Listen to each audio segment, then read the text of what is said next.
Buckingham's rebellion was a failed but significant uprising, or collection of uprisings, of October 1483 in England and parts of Wales against Richard III of England. To the extent that these local risings had a central coordination, the plot revolved around Henry Stafford, 2nd Duke of Buckingham, who had become disaffected from Richard, and had backing from the exiled Henry Tudor, and his mother Margaret Beaufort.Seven ships from Brittany carrying over 500 Bretton soldiers. Henry Tudor, and many of his supporters were to have simultaneously rise against Richard III. A gale ended the dream, and in England, a premature uprising in Kent forewarned Richard that Buckingham had changed sides. Buckingham's precise motivation has been called obscure. He had been treated well by Richard. The traditional naming of the rebellion after him has been labelled a misnomer, with John Morton and Reginald Bray more plausible leaders.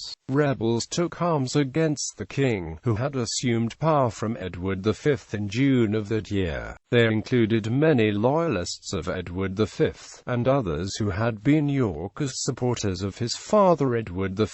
Preparations, however, did not live up to the broad base of the rebellion. Richard in the field defeated the rising in a few weeks. In those military terms it was a complete failure. However, it deepened many people's opinion about Richard as king, and its effect over the next few months was to drive a number of leading figures into Henry Tudor's camp. 500 Englishmen slipped the king's net and found the way to Rennes, the capital of Brittany, who, in desperation, forged an alliance with the unknown Welshmen. Henry Tudor. Rebels, loyalists,